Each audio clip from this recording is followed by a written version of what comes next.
All right, welcome back to another episode of Teacher Nerds.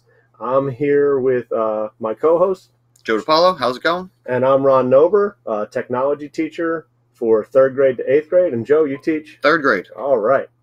So this episode, we're going to talk about things to plan for next year, to try next year. And the end of the school year is a good time to kind of get into that and dabble a little bit. And yeah. Ron, the list is long, man. Yeah, it is. It is. There's a lot going on.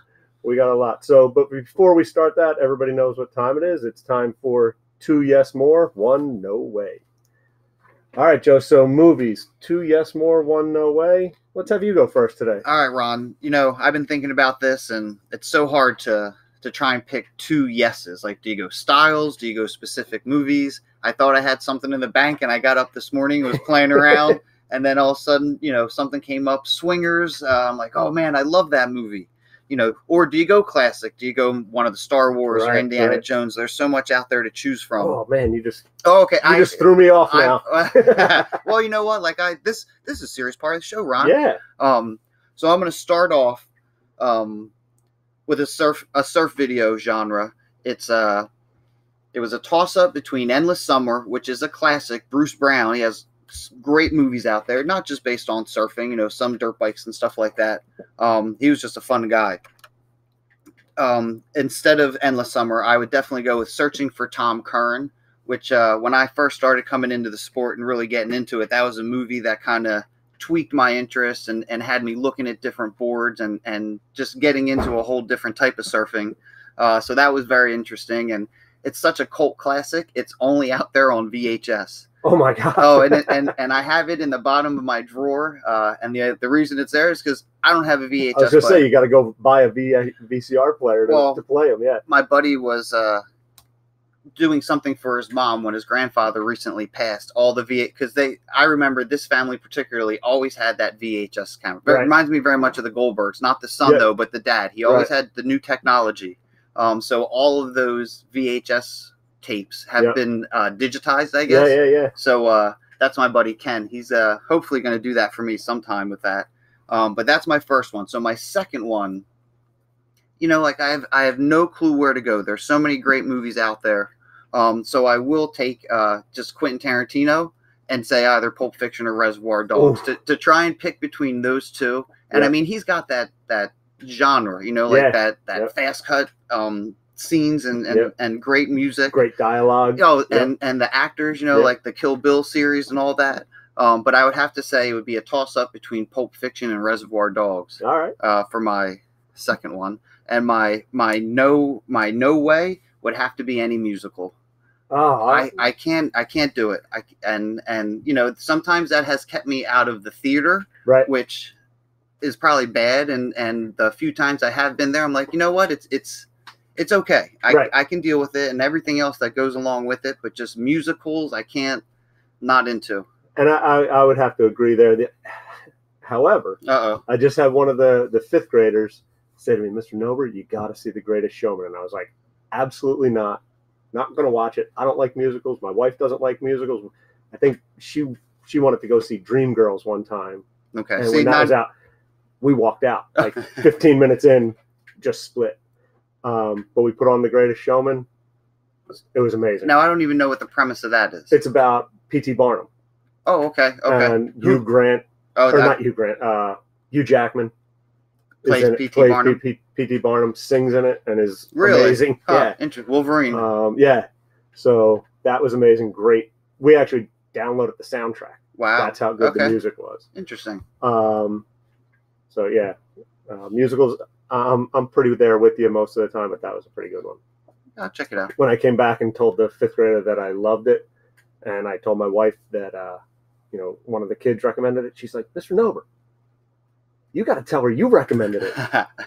You got to get in good with her. Look at this. The kids know. Yeah, right. So my 2 yes more. One has to be Tombstone, one of my all-time favorite movies. Yep. Once again, huge cast. Huge cast. Perfectly cast. Great lines.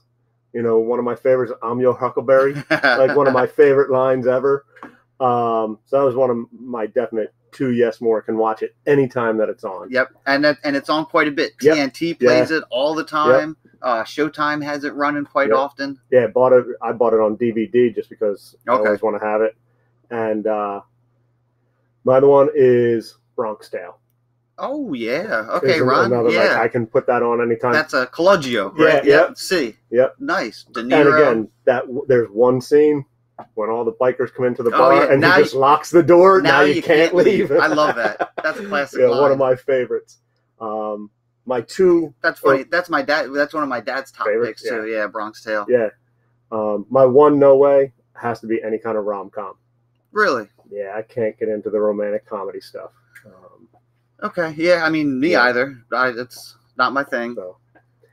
All right, so there you have it. 2 yes more, 1 no way for movies, and let's get into the show. Let's do it. Things to plan for next year. I'm going to start with one. If you haven't already, I know a lot of teachers have, but you've got to give Flipgrid a try. You know, I'm excited next year. I think we said before, we have Chromebooks now coming down to 3rd grade, so our kids will be able. We have laptops now, but no cameras. Really interested and really book reviews. I mean, there's so much you can do. Yeah, I mean, there is. It's amazing. Commercials. Have kids create commercials for stuff just on Flipgrid. You know, and taking it outside of the classroom. Yeah. Last year we had kids that, I mean, they were almost like YouTube stars. Every day they were posting videos, sometimes multiple videos. And Mrs. DeLucia was talking about the other day, and she said one of her students always ends with, make sure you subscribe. Yeah, I have 7th and 8th graders who say that, and I'm like, there's no subscribe button, right? But you know what? It's a safe platform. Yeah, it's learning how to deal with those types of technology that are out there that could get you into a lot of trouble. Safe environment to figure things out. So that's definitely a good one. Yeah, and I have told parents that it's, I see it as like social media with training wheels. Right. Teachers can filter everything if they want. It's there. We can discuss, hey, this was a bad idea to say this, or, you could have really hurt somebody's feelings with this. Well, and then, we start off at the beginning of the year in order to we get the parents' consent. You have that. Yeah, we do the form. Yep. And it's like a contract. And it's almost like, parents sign it, kids sign it. So they know this is something we use in class. If we misuse it, A, B, and C will happen. Right. I think it's important you stick to that. Yeah. A, B, and C. And I know I've seen some people, I would think maybe an idea for you for next year, and anybody out there, is at back to school night, they have parents leave videos for their kids. Nice. So you could set up a topic and then have it where it's kind of shared out, and parents can share videos with their kids, and kids can share them with the parents. You're taking those, leave a note for your kids to the next level. Take them to 21st century. That's a great idea. And I know one of yours, you've dabbled in now is Empatico. I was going to tell you before we started. So Empatico is a great platform to introduce social emotional learning. Right. They can connect you to classrooms all over the world, and even if you're not ready to do something like that, the lessons they have on there are top notch. We've been connected to 2 classes in the past this year in the past couple months. Right. One class was in Ontario. The second class was in Ghana, Kenya, Nigeria, or Ghana? Nigeria, somewhere in South Africa. Okay. The person from Ontario never responded to any of our connections. The person in Africa, we made a couple connections, but their technology, I guess being able to be online and stream is a lot worse off than I guess anywhere around here. So besides saying hi and like really talking back and forth, we didn't make much of a connection, but it was able, it prompted us to, number one, we saw them, we got to say hi. The kids were super excited. It took about 2 periods of, we had everything up and we continued with our day, and every once in a while things would chime in and you know, it was saying hi back and forth and little snippets of a conversation.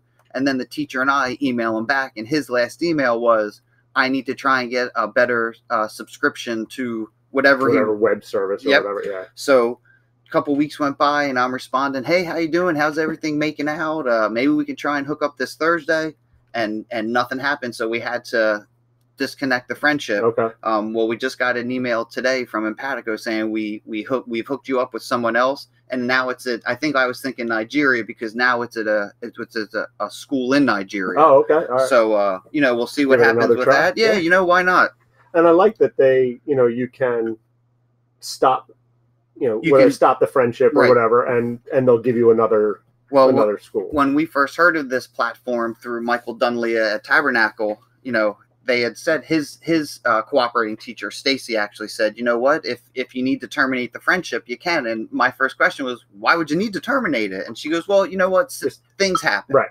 And not necessarily bad things. Right, just life. Right. Things you don't connect, because you might be however many miles away and not as easy to connect when people are ready. But Empatico is great because that they monitor things. Right. And our first connection from Ontario, when they weren't responding, Empatico reached out to me and said, hey, we noticed you sent an email and no one responded. Would you like us to try and hook you up with someone else? And, you know, you respond yes. And even when you terminate your friendship, quote unquote, they ask you a series of questions, you know, just, like what to get some feedback. Oh, most definitely. Yeah. And they say they're constantly monitoring their feedback and working with teachers. They throw grants out there a lot. We were actually eligible to write a grant because we made one connection. That's awesome. But there was just so much going on, and I felt like it would have almost been cheating. You know, like we made the connection. Right. We said hi, but you know, they have actually activities you can do on there with your partner class. Right. Yeah. What's the weather outside? Right. Local some kind of traditions. Traditions. I think it was like local festivals. That was it. Yeah. And then, because a lot of people around here that have done it always focus on the Cranberry Festival.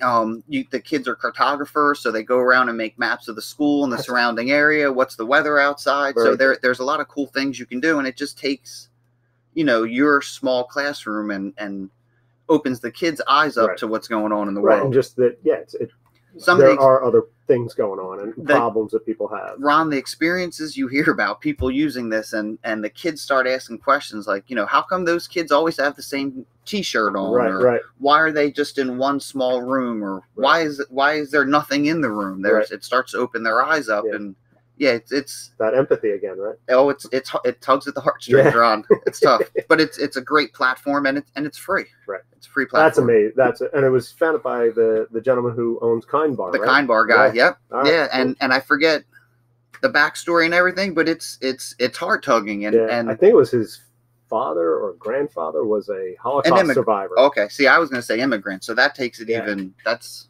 Yeah, it's heavy. Yes, most definitely. And it started with a little bit of money, and you know, he had that money, and now this organization has grown. It's awesome. I mean, when we were introduced to it, and you know, we talked about it before, I guess a couple episodes ago. Teachers from Tennessee and students were flown out to Tabernacle on grant money, and I've been since following those teachers, and you know, she's all over the place. Dr. Collins from Tennessee. Yeah. She's all over the place, and this is what she's pushing. So, and that's amazing. You know, having them be flown from Tennessee to New Jersey, and it was amazing. It was cool. You know, that was on a Friday, so Saturday, the host teacher took them out. You know, they went to Atlantic City. They're seeing things for the first time, and you know, these two little girls that have never seen each other that were paired up through this are buddy, and you know, it looks like they've formed this connection. It's great. We could use a lot of. Oh, most definitely. Well, like I said, the little girl's like, I don't care what color she is, she's my friend. Right. And this wasn't a dry eye in the room. Nothing more you need to say after that, right? I mean, that's the perfect public service announcement, and it's pure. You know, it's innocent. It's from a little girl that's probably 7 or 8 years old. Yep. So I think that's something we'll probably run a whole show on, you know, and you know, maybe you can kind of lead us through like how signing up and you know what you've gone through. Well, you know, like it's like everything we've done, Ron. Like we're not experts, right? But we see something, we're willing to try it and give it a shot, and then talk about those experiences. And I mean, Empatico, I can't see it going wrong. Now that being said, hey, right. Nothing's 100%. Right. Things go wrong. You work on the fly. So I think I guess I'm gonna next one of the things that I've used in the past and have given PD on. Yeah, given PD on is Edpuzzle. Edpuzzle allows you to take videos from YouTube, Khan Academy, a number of different platforms, and create quizzes within those videos. So you as the teacher, watch the video, you pause it, you then put a question in, and it could be an open-ended question, could be a multiple choice question. Doesn't even have to be a question. It could be just a note where, you say, hey, pay attention to this coming up because this is going to be really important. Be ready to take notes on this. Exactly. It's a great resource to bring in if you have those one-to-one districts, and your students have technology. This is how they're being assessed. This is how the world is now working. Right. And kids can rewind to what, before they answer a question. If they're not sure, they cannot fast forward through the video to get to the question. How many trainings have we? Yeah, not exactly. us. Not us. We don't do that. Disclaimer. But yeah, I mean it's really cool. And if you don't, it takes a little time in the beginning to set up. However, there are pre-made videos. You can go on Edpuzzle, search a topic, and there will be pre-made videos with questions. You just look at it and decide, hey, I want to use it. And it integrates right with Google Classroom. Oh, nice. Oh, even better. And now is Edpuzzle free? It is free. You get so many Edpuzzles that you can create, but you can delete one and put a new one in. Yep. It will, if it's multiple choice questions, it'll grade it for you. Oh, that's even better. If it's open-ended, it will just tell you, hey, we've graded everything, but you need to look at your open-ended question. Okay. It's a great resource. You want to differentiate instruction. Students who are struggling with the concept, maybe give them a different way of looking at the topic than how you've taught it. Okay. Right. So let them look at Khan Academy. I've used it before. I sat through the training and brought it into the classroom the next day. I mean, I hate to say they do this on those standardized testing, but they do it on the standardized testing. So to get them familiar with toggling through videos and text and questions. Right. Yeah. I mean, it was a great resource, and you can have fun with it. We did it with fairy tales. Because I can't read every fairy tale. And when we're doing the fairy tale unit, one great resource is something like this, where you throw videos into things and, you talk about the elements in fairy tale and stop it. And what have you seen so far? List some things down. Oh, that's, just to get, some ideas flowing. Right. And then I'm not reading 6 different fairy tales to. And kids can even choose what fairy tale they want to learn, to read about. You mean you want to empower students to have some choice in the classroom? Look at you. You know me. Sweet. So no, it's definitely a great resource. I think I have some Edpuzzle stickers floating around somewhere. Yeah, I think I have some too. From the from the workshop. And again, they're like Flipgrid. They're a company that gets it. I sent out there, hey, I'm doing a PD on this. Can you send me some swag? Right. 2 weeks later, stickers, T-shirt in the mail. Well, you would think they'd want people using their product and people promoting their company. So great 100%. People. Yep. So I know you're loving Gizmos. Oh, the Gizmos! I can't wait. I love summer, and I'm interested. But starting next year to start with Gizmos and everything else we've talked about, the flip learning and the playlist to start from the beginning. Teachers Nerds, we signed up. We now have a free account, so we'll be able to do a screencast coming soon. Great to show people what's out there on how to use Gizmos, and with the free account, it's a little different than the paid account. With the free account, you still get between 20 and 40 gizmos. Great. You still have some materials for the lesson. There's still assessment and reporting. Wow. All right. With the paid account, though, you will get answer keys and different community features. So, as well as, I'm sure there's a different amount. Oh, I lost it. Here we go. You will get 400 plus gizmos with a paid account. So you get, a little bit more to choose from. But that they're letting you test it out and see, because maybe it doesn't fit into, what you're doing in the classroom. Most definitely. Right? So, and if it does, and you can not push it off, but present it to a curriculum director or your principal saying, hey, look, I think we could use this. Sometimes the principals are great and say, all right, we'll get you a subscription. Try it. If everything works, maybe we can push it towards everyone next year. Yeah. So I do like Gizmos. That's awesome. Just to bring in the concepts and to give the kids the opportunities to do some things in class that you couldn't necessarily do with the real products and materials. I remember you were talking about throwing stuff down the hallway. Oh man, that was great. One gizmo. You know, using a huge fan. The one we're working with now is planting seeds and you know, the kids realize more water doesn't necessarily mean a bigger plant. Right. That's cool. And to have 3 different experiments or 3 different variables through one experiment, and then to see something in 15 or 20 seconds, which they put it through the course of 50 days. Right. You know, it's right there. It's a time saver. Right. Things that you couldn't do in the classroom. Yeah, and it gets the kids thinking, oh man, so let's play with this variable and let's see what happens if we get more sunlight and more water and you know what? Now we're growing plants and we're doing things for Mother's Day and growing sunflowers, and we're actually going to be using Flipgrid to keep it going, because the sunflowers will go home tomorrow. Okay. But we'll you know, have a little contest going. Whose is going to be still going strong? Keep going strong and growing, because they're supposed to grow to about 12 feet. So So I think it'll be great to use Flipgrid, and then we can, you know. And you can keep that going over the summer and whatnot. Yeah. So we're looking forward to doing that. That's cool. And it is. So you play around with gizmos, and then you put it into, you know, real world applications, and it's a free service that has a little more if you want to pay for it. Yeah, that's awesome. You know, I guess we can go to Genius Hour, you know, 20% time. We call it Spark here. Allowing the kids to find something to learn about, find their passion, and then pursue it and do something with it. We've seen kids become rock stars. Yeah, absolutely, 100%. We've had 3rd graders perform in front of the board. Right. Yeah. You know, we had the little girl working with Makey. Yeah. And she made the poster, and she programmed in Scratch. She had a laptop hooked up to the poster, so when she pressed the picture of the bird, the sound of the birds chirping went off. The entire board, I mean, all you heard was, whoa, what the heck? You know, like they couldn't believe. And she, when she heard that reaction, she giggled. And then she, you know, all she wanted to do was press that. It was like Pavlov's dog. She goes, ooh, I can make him drool. Let's keep it going. It's just great to see him shine. And like you said, you have to get up and talk, and you have to be able to talk to people. So what better to hone those skills than to talk about things you want to talk about and you're passionate about.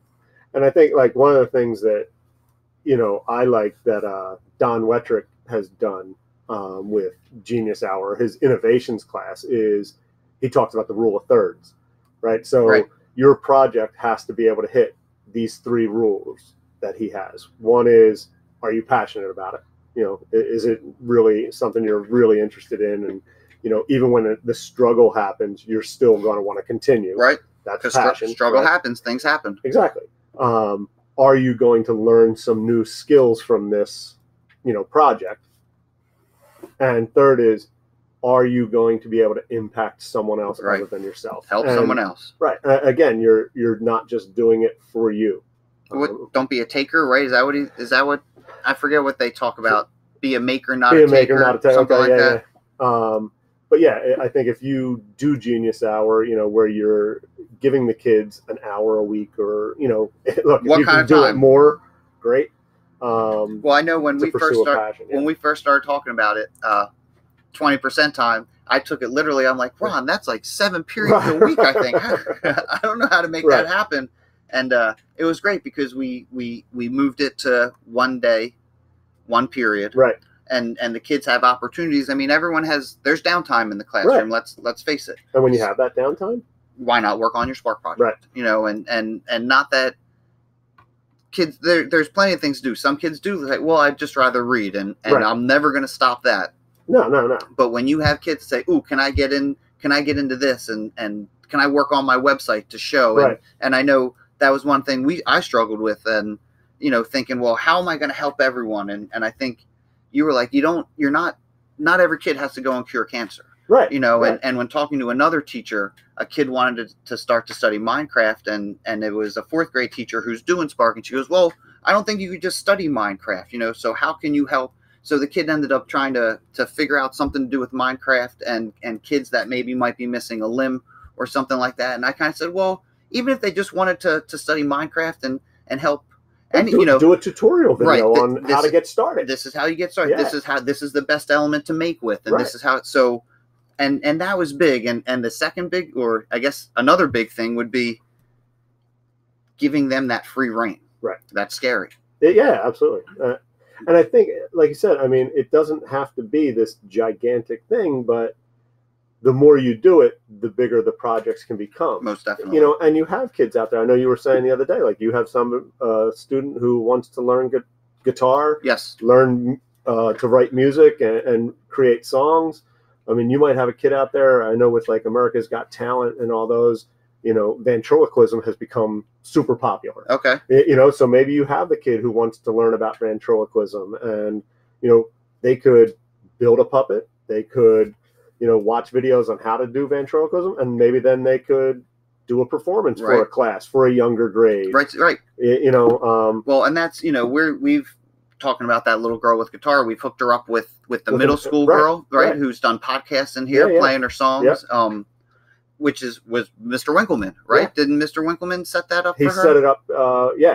He had her do a little concert for some of the kids, and kids were coming to me super excited. Like, she gave me a pick. I got a pick. And, and so I went right to her and I said, hey, listen, I have this little girl in class. And so the eighth grader, like, her hand goes over her heart. She's like, I would love to talk to that little, so the type of connections it made. Yeah, right. Last year when we had the kids that wanted to learn how to train dogs, right, we hooked them up with your wife. And, so we have these people from within the community, but outside the school setting, experts in their fields, were willing to come in and talk to 8-year-old kids. One kid built a website. The other kid made a video of him, this is how you would do the training. And then they put the video in the website. That's awesome, right? At 8 years old. Yeah. At 8 years old. And they presented the board. And once again, these adults are just, their jaws dropped. Right. They're floored with the stuff they're doing. And, you talk about Wettrick. You see him on Twitter. His kids want to meet someone or talk to someone about. He gets out there on Twitter and they make it happen. And they come together, and it's just it's bringing the learning outside of the classroom. Yeah. I mean, I think that's a huge one. To give yourself a try for Genius Hour, and you don't have to know everything about Genius Hour. Do a Google search. There's plenty of stuff out there on Genius Hour. Get his book. Wettrick's got a book out there. It's softback. It's not expensive. Yep. And we'll put a link to that in the show notes. Cool. Yeah, that's. I mean, we've started. I guess we've been doing something like that for about 2 years. I know I've been doing it, and I watched you do it in your class. I gave it a little run through. And during one of our RTI periods, a student raised his hand and said, "Can I work on this?" And I came to you. I said, "Yo, can they do it? Does it just have to be?" Right. And you're like, "Yeah, let's do it." Yeah. So it was just really cool to see that spark, and now it sparked an initiative in our district. School, the whole district. And you see more and more teachers moving that way, with our spark time, with making in the classroom, and it's really cool to see our district grow like that. All right, so I mean, I guess Joe, we're gonna have to make this a 2-part series. Ron, I can't believe that. That's there's a lot. You know what? It's important. There's a lot going on. There's a lot of stuff out there. There's a lot people can try next year, whether or not you have to try it all or pick and choose. Yeah, and there's no better time. I mean, I know everybody doesn't want to be thinking about school necessarily over the summer, but as lots of downtime. Yeah, there's downtime just to check something out. And even if you don't use it, check it out. And I know we say that, but I think there are teachers out there that do try and professional development over the summer, do something to try and make next year a better experience for the kids. And I think those are hopefully the people that are listening to our podcast. Absolutely. Ron. All right, so this has been Ron Nober, Joe DiPaolo. We are the Teacher Nerds, and that's nerds with a Z. Check us out on teachernerds.com.